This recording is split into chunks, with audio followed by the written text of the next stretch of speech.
Greetings and welcome to the third half podcast. I'm your host Naldo Adi, and today I'm joined by Christopher Nicholas Jr. And if you hear the name Christopher Nicholas, you're supposed to know say it is synonymous with the great Christopher Nicholas that used to play for Tivoli Gardens FC as well as the Jamaican national team. Chris, introduce yourself to the people. Well, everyone, I'm Christopher Nicholas, a football fanatic, and just very happy to be here. Pleased to be here watching the World Cup. It's been a very exciting tournament so far. Reached semi-finals. Well, still 2 quarterfinals to play, but it has really been fun. Introduce yourself in Spanish, please. Bueno, yo soy Christopher Nicholas y yo hablo español. Introduce yourself in Portuguese now. Ok, meu nome é Christopher Nicholas e também eu falo português. Muito obrigado. Yeah, man. Yeah, man. Simon, this is Simon Crosskill, the great Simon Crosskill. Simon, introduce yourself now in a language we're not touch upon a while ago. Go ahead, Simon. Yeah, thank you, Ronaldo, for having me. Simon Preston, by the way. I know many persons say Crosskill all along the time, but thanks again, for being on. It's an absolute pleasure as we gear down into the nitty-gritty of the tournament. Simon Preston, media officer, football analyst, multilingual. Let's go. You want a language, Simon? Bonjour tout le monde et bienvenue à notre émission télévisée. Je m'appelle Simon Preston et avec moi, ce soir, il y a Ronaldo Adams. All right. Anything what Simon just say, it will. You see me I say? So me and you know my language in patois, you see me? So yeah, we're multilingual on the set today. Gentlemen, thank you so much for taking the time out. And it is so fitting. I specifically selected you guys for today because obviously Christopher is a Spanish fan, he's a fan of Spain, and Simon is a fan of England. And we're going to preview the England versus Norway game later down in the podcast. But overall, we're all football fans here, so of course, we're going to get right into the discussion. Gentlemen, I think I'm a bit alarmed. I thought it would have been a walkover for Spain today. Credit to Belgium. But, in the previous round, they faced the United States of America, the Donald Trump team. So there wasn't much of a challenge there. I predicted Spain 3, Belgium 0 coming into today. Christopher, coming to you first. It was actually Spain 2, Belgium 1. What's your immediate reaction at the final whistle? To be very honest, thinking about the World Cup, about all the matches that have been played so far, there hasn't really been any one national team that has looked far above the other. So it doesn't matter if, this side hasn't really been playing well. When it comes to the game time, each side has been trying their very best. It's like almost every side believes that they have a chance. Like all we need to do is just win one game at a time. So seeing Belgium put up that stance, to me, it wasn't that surprising. I'm happy that Spain did find a way through without going into extra time because, rest is also a very important factor. True. So I'm very happy about that. But it didn't surprise me. Spain had control. Belgium did score a goal, but they didn't really create much for me to say, oh my gosh, Spain barely made it through. It was more Belgium in a low block, Spain trying to break the lock, and the winner coming from a shot from far out, and then someone running onto the rebound. Simon?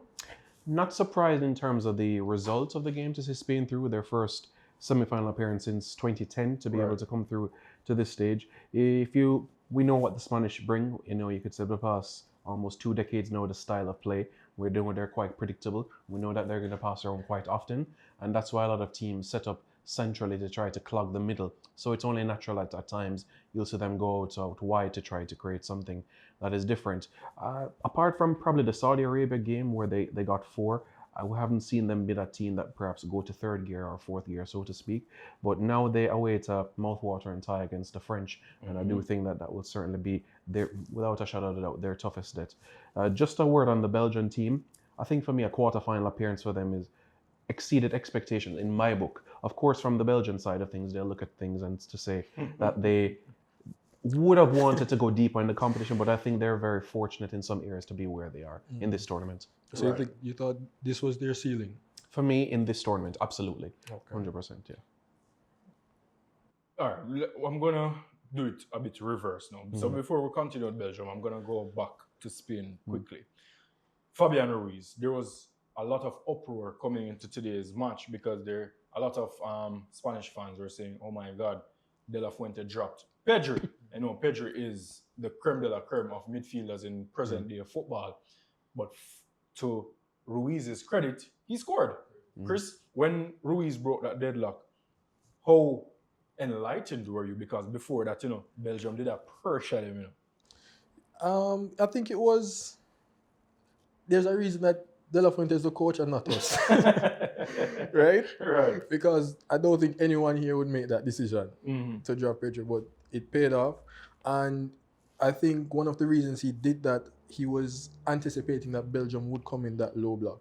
Pedro would be someone that's more around the 18-yard box, passing around, looking to make that pass, while Fabian Ruiz is more a direct midfielder, where when he has the opportunity, he will try to get into the box. Right. So I think that was also in his mind, and it's not as if Pedro was injured. Pedro could always come on.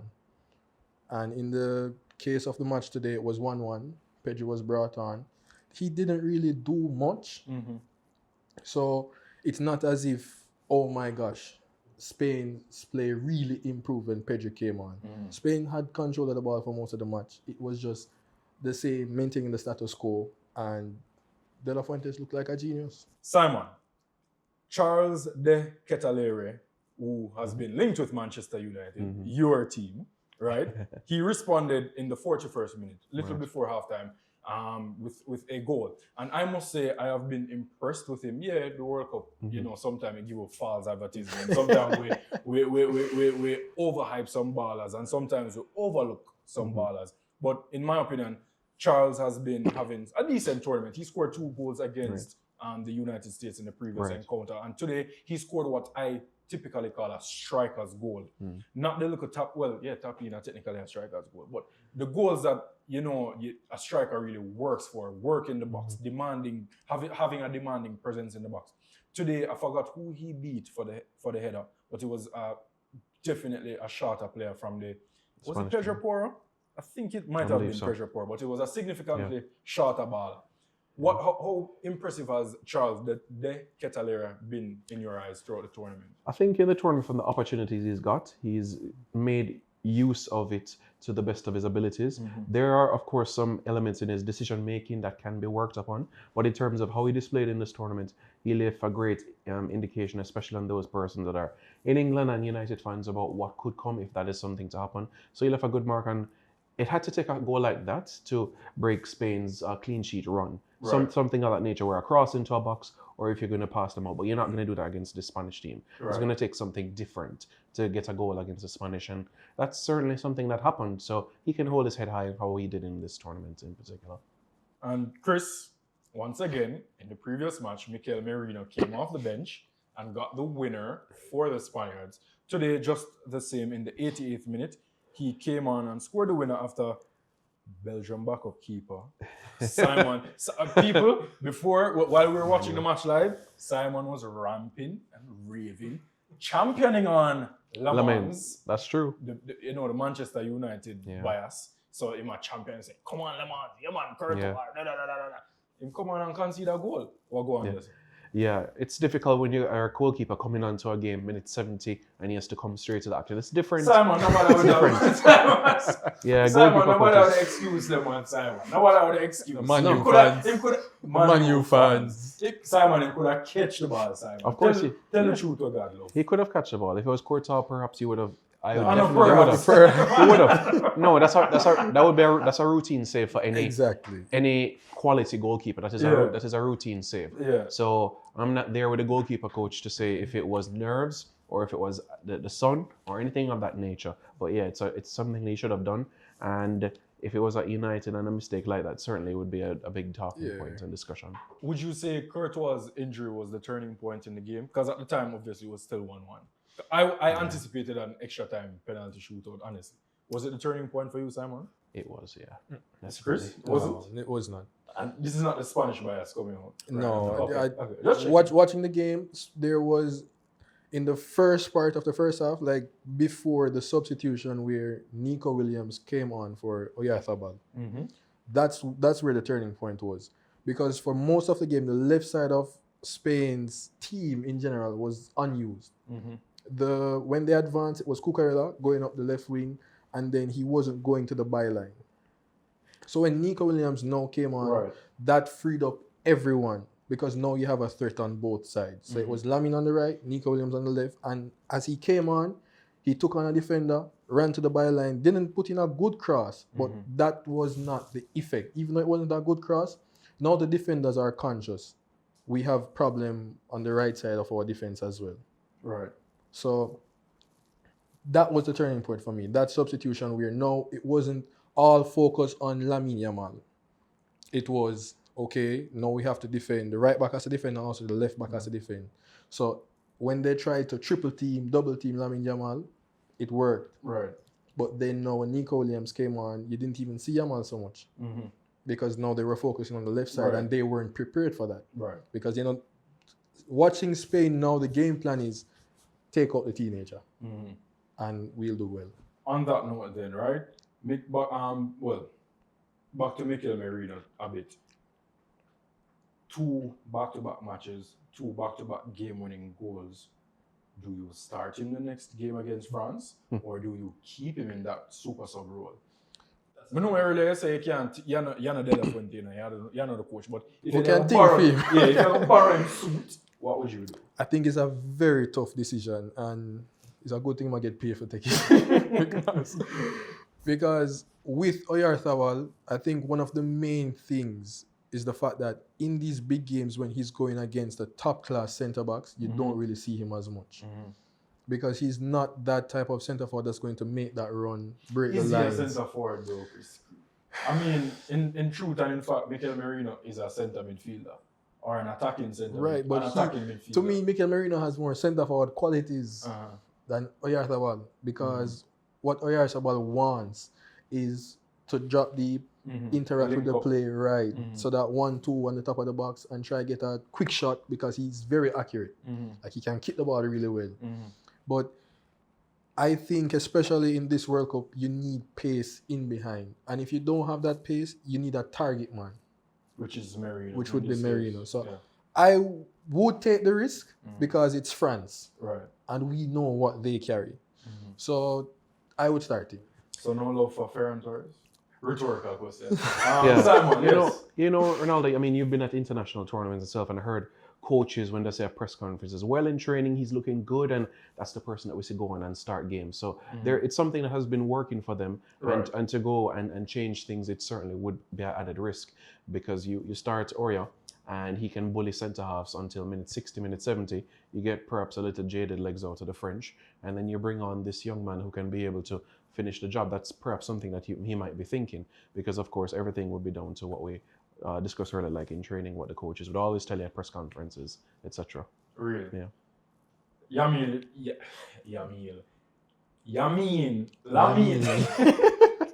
Lamine Yamal now, Christopher.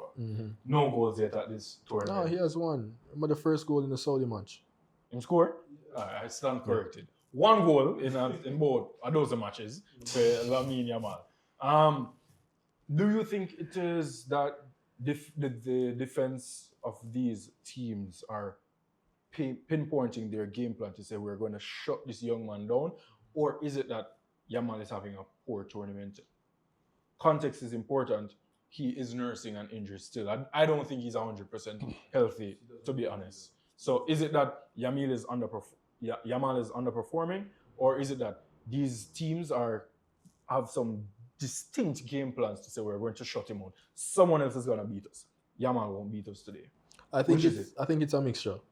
I think he's not yet 100%, because remember he got an injury late in the season at Barcelona, and then he did recover in time. But watching football for so long, you know that when a player recovers, that doesn't mean that they're really back at their best. So I think it's the case where each match he has to go up against at least 3 defenders, because the wing back, the left back, the left centre back, the defensive midfielder, the left midfielder, everyone has to help with him, because he's a very talented young player. So I think it's a mixture of both, where he maybe doesn't have that explosiveness that he had during the season because of the injury, and then not having that explosiveness. Maybe if he was a one-on-one all the time, then he could do without. But seeing that he has to beat 3 players, and then again, in the Spain team, the player that has been starting on the left is Baena, that plays for Atletico Madrid. He tends to drift inside. That's where he wants to play. So a lot of the times, you can compact the middle because he's also going to be there. Right. So he's not Extending, play. exactly. Right. So he you might bring more attention. right. To Yamal, So it's right. it's almost easier Right. for the teams to defend against Lamine. Simon, let me ask you this now. Is this the last lap, or was this, because they have now obviously been knocked out, was this the last lap for Belgium's golden generation? In many ways, you have to say yes. Lukaku is 33. In 2030, he'll be 37. Can we see him there? It's very, very unlikely. Right. The Kevin De Bruyne is 34. Next World Cup 38. Can we see him there? I don't think so. Yeah, you think about Courtois at 33. Can he be there in 4 years' time? Maybe, yes. That we can look at it from that perspective. Other persons part of the pitch like Meunier, the Axel Witsel, I'm not sure. Perhaps they could do another Euros for this Belgian team, but another World Cup, I think that would be an absolute stretch, and especially knowing the young generation that is coming through now in Belgian football. Had a decent run at the Under-17 World Cup last year, so continuing that Belgian philosophy of giving youth opportunities, that's something that we're going to continuously see as time progresses. So to answer your question, I'm going to have to say yes, it is. All right, so now we're going to give the viewers a little bit of recap to Spain's run to the semi-finals of the 2026 FIFA World Cup.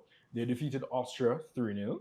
They defeated Cristiano Ronaldo and Portugal and Roberto Martinez 1-0. Today they defeated Spain. They defeated Belgium rather 2-1. 6 goals scored, 1 goal conceded. And next awaiting them is my World Cup favorites, the powerful Africans of France. You see me? All right. So now they will be up against the likes of reigning Ballon d'Or winner Ousmane Dembele, joint top scorer of the tournament Kylian Mbappe, player of the tournament in my eyes Michael Olise of France, not England. And of course, it goes on and on. Mike Magnan in the back, Dean at left back, Koundé right back. Doué. Such a star-studded. It's all right. Doué, take a match, take a game this match. Barcola, take a chance this match, and I just saw them rotate. Ronaldo, 30 minutes, go on. Boy, them I left them a foot on already. But anyway, Chris, how will Spain be able to stop Mbappe and this French strike force? Well, I think every team that the French has played so far, and I would have to sit down and say, where did it go wrong for you to make a plan? Because up to now, no one has been able to stop them. And it seems as if even if you hold out in the first half and you know your hopes are up, I think France is the highest scoring second half team in the tournament. Okay. So it's like they come out with even more energy. And after that first half, when you have to deal with Dembele on one side, Mbappe through the middle, Doué, Olise, and then when one of them is tired, Barcola comes on. It's very, very difficult. Right. I do think that this French team does have a weakness. And what's that? I think it's around the back. Yeah, man. Upamecano, drop asleep 1 second and you score. If you want to beat them, though, you have to outscore them. Right. I don't think it's going to be you beat them 1-0. So you think this semi-final is going to be a shootout? Yes, it has to be. I'm asking this now.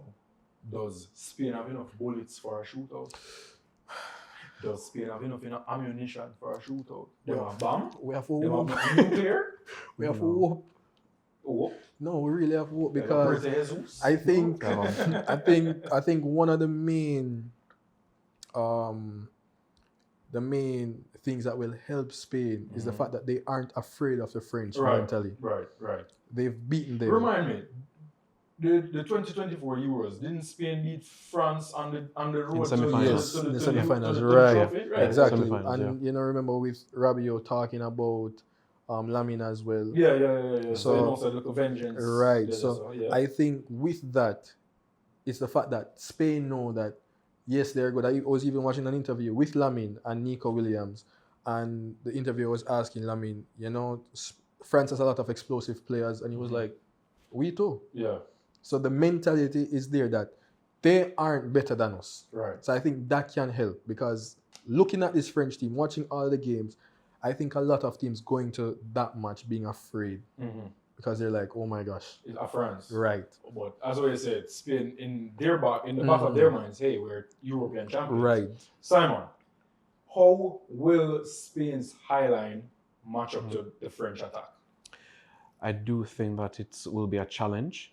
Do we expect Spain to dominate possession? I expect them to have the edge of possession. The question mark is the setup of what the rest defense, the Spanish will have when France has the ball. Are they going to be prepared for the counter of the flying wingers and the man centrally? So for me, that is going to be how Spain wins or loses this game, that setup defensively when they're not in possession. Because we established already that they're going to have the majority of the ball, at least by a whisker. Right. So we dominate that. So when France has the ball now, it's how they set up when for the French have the ball. If that is something that is organized, there's a chance. There's a chance. Do I expect it to happen? Honestly, I don't. But there is a chance. There is a chance. Yeah.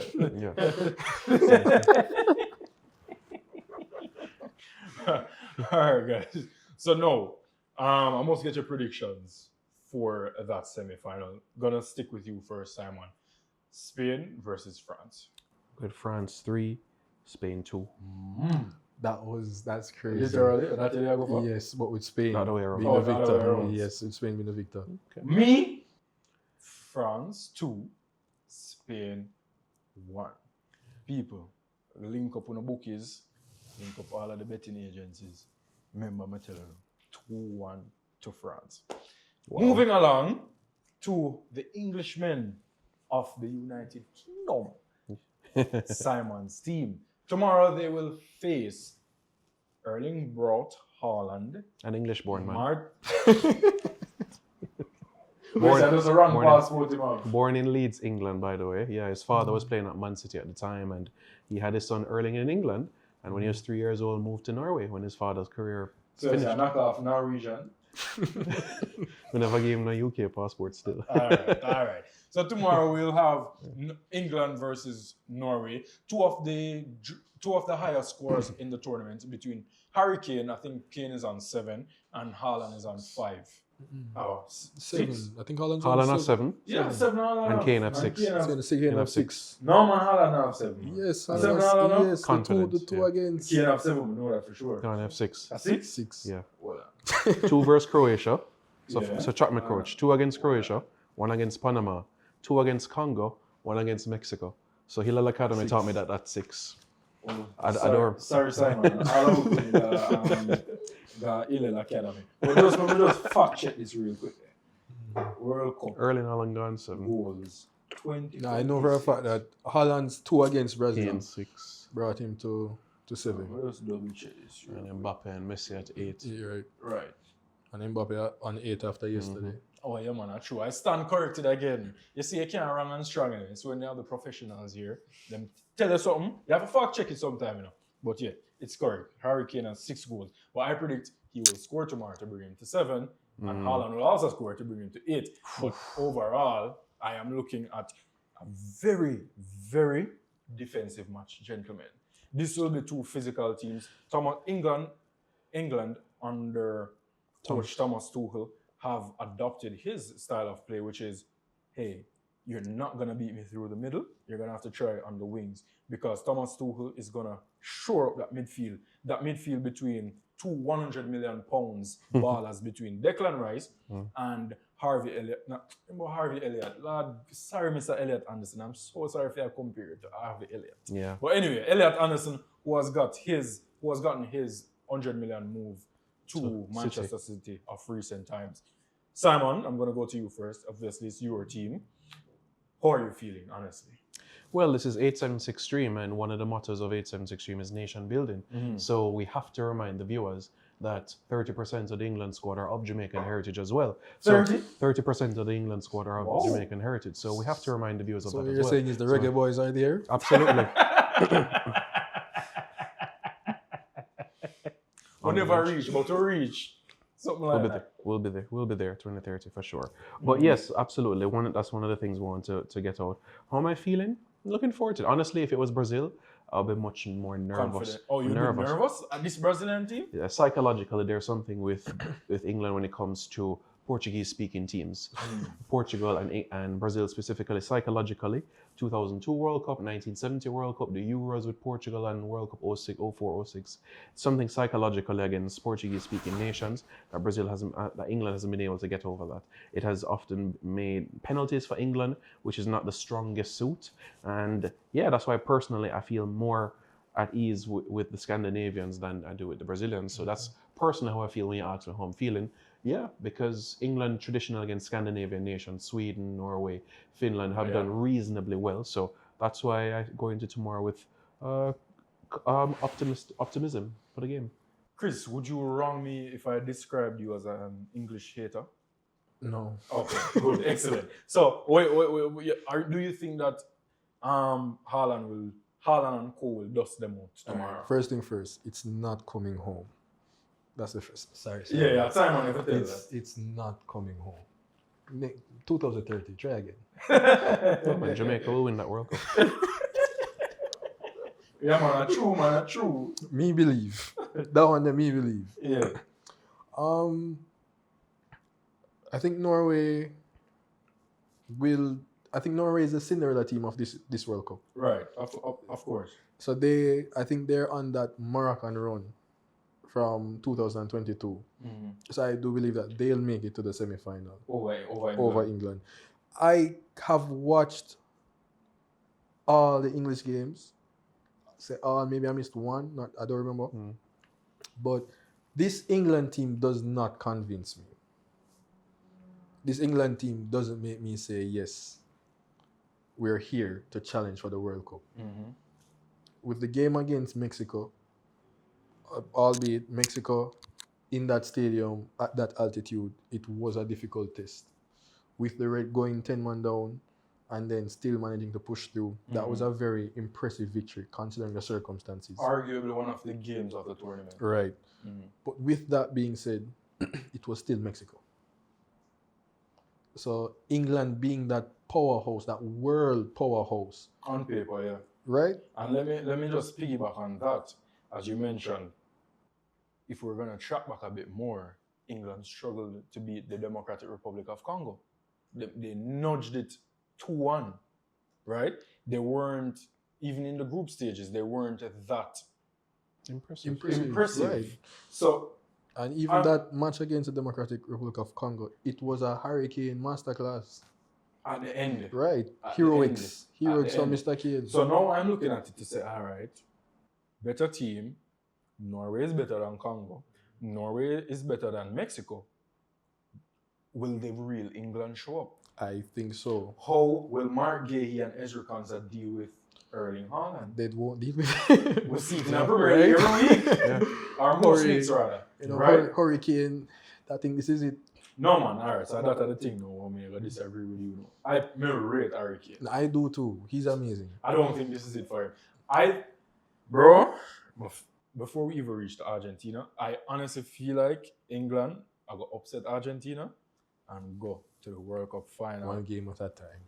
All right. It just kill my hopes up. Let me tell you why. Yeah. I thought Colombia was going to upset Argentina. And Switzerland, Argentina. So, one game at a time. So, I genuinely believe England is, like, there's no doubt that England can beat Norway. Sure. No doubt about that. But I just believe that this Norway team, they're going to each game just saying, let's just play this game. Right. We're not thinking about the semi. There's no pressure on us to reach the semifinals. This may be our last World Cup game. Let's give it everything. Let me ask you this, Simon. There has been a gaping hole at right back for the English team. Right. Between a rotation of, it started out with Ruiz James. Jed Spence got a chance there. Yeah. And last match was Kwanzaa Right. Jarrell Kwanzaa. Obviously not play the quarterfinals because he got himself suspended. 2 matches. Two matches we get and I just won? Yeah, it's 2 matches. Oh my God. Sorry, Mr. Kwanzaa. You might get a medal same way, don't if them win. All right. Of course. Unless So- you ask Prime Minister Holness.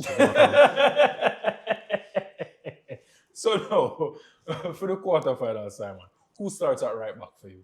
So after listening to the press conference from Coach Thomas Tuchel, he said that Reece James trained this week after the Mexico game, and he said that in relation to Jed Spence, that he's still not 100%. So my gut instincts tells me that if Reece trains all week, that means that he is fit at least. But at some point, Jed Spence is going to come onto the field of play. But that means 60-30 minutes or 70-20. That's how I would expect it to pan out. Not Declan Rice at right back. He's going to be in the middle. And Ezri Konsa, not there unless there is a further knock-on or injury in the back line of things. Dan Burn can play, but not as a right back. So if he's going to be on the field of play, it's to use his 6'7" presence to try to limit Erling Haaland's 6'5" presence. That would be the only time that we see Dan Burn on the field. On the Erling Haaland note, I'm going to pose this question to you both. Who has more to prove tomorrow? Erling Haaland or Harry Kane? Prove. I'm going to ask you first, Chris. First of all, I think neither. Like, Kane has done it this World Cup for England. Haaland has surprised even himself, I would say, with how many goals. We're at the quarterfinal stage. No, if you are a we're- world-class striker, I don't want you to necessarily only prove it in the group stage and in the round of 32 and in the round of 16. And no more, I prove it in the quarter, the semis, and the finals. Now is the time where you show me why you earn the big bucks. Now is why you show me why you wear the big brief on the team. I think when you say prove it, it's almost as if they have been non-existent coming up. No, you take it the wrong way. Prove it mean to say it's a head-to-head. Okay. So, Okay. Kane versus versus Haaland. Haaland. Okay. Who is going to put strap on them bootstraps, put on the backpack, and drag their team into the semi-final? Well, with that question now, I think Harry Kane has more capabilities Okay. to do that. Simply because Harry Kane is not your normal dead number 9. Right. You play a defensive midfield. Right. Harry Kane can get the Harry Kane can get the ball, take it off the left wing, and curl one Yeah. far post. I don't envision Haaland doing that. No. I don't envision. Him can't do it. I don't know. So- No question. No, that. I think it's a question of will Norway provide Haaland with service, Mr. Odegaard. right? And then Mr. will Kane get space? Right. Them not have to give him much, Yeah. But if him get space, because even the goal he scored against DR Congo, Yeah, oh my man. God. He was going away from the goal. The goal, And still managed. I think to the goalkeeper bend it just watched it, because the goalkeeper just not expect that. Right. Move, yeah. So we know that Harry Kane just give him space around the box. Right foot, left foot, and even his movement to get a header. He is, honestly, it's just, if you want to teach youngsters how to play the striker position, Harry Kane. it's Harry Kane. My favorite striker of this generation. What says you, Simon? It's interesting because Haaland has won trophies everywhere he has gone, while Harry Kane has been to many finals and finished second. Obviously going over to Germany now, picking up a couple of trophies. Right. So I would have to say more to prove would be to Kane, because he's always been labeled as always the bridesmaid, never the bride sort of tag, winning a lot of individual accolades, golden boots and so on and so forth. So in terms of trophies, that is something that you want him to carry on, medals and trophies. Another one around his neck so that person can, get off his back with that standpoint. Score prediction, Simon.